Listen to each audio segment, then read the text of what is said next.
Si retired General Romeo Pocis, nakahapon nga po ay ating napanood na inaresto sa kanya pong arrival from Thailand. General, magandang umaga po. Magandang umaga, Sir Ted. Magandang umaga, DJ. Kumusta po kayo, General? Okay naman po, Sir Ted. Okay naman. Medyo nakapagpahinga ng konti dahil kahapon tulog tayo. Opo. Opo.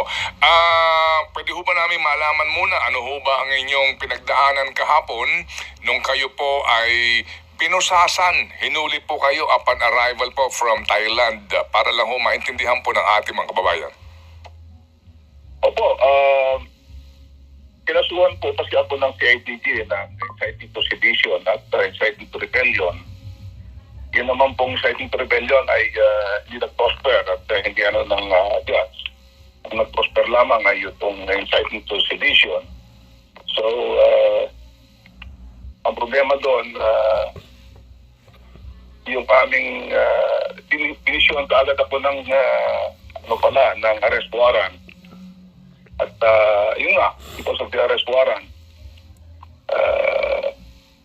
in-issue or sinerve yung arrest warrant na yung kahapon. Pagdating ko galing abroad, dyan sa Terminal 3, kahapon ng umaga, alas 8 ng umaga. Opo. So, dinala ko Go ahead, sir. KDG sa Kapitane, pinroseso doon, tapos pinarnoder ako doon sa judge sa Quezon City Regional Trial Court at nag-post kami ng bail at nag-grant naman po yung bail at nabigyan ulit ng release order ng judge. So, nakapost po ako ng bail na yan. Opo. Inciting to sedition. Opo. Kayo ho mismo muna, General, ano ho ba ang definition nun? Kayo po bilang dati rin pong naglingkod bilang isang sundalo.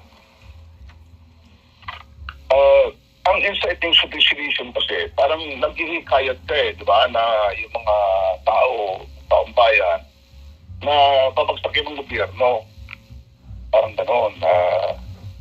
Pero doon, hindi ko masyadong i-discuss dito ang detalye sa TED, dahil nakabindi na ito sa korte. Ayaw kong subjudicial na tawag. So, kasabihin ko lang,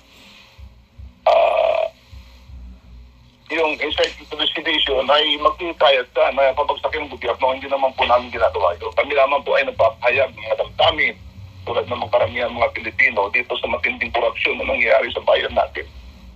Hindi ho tayo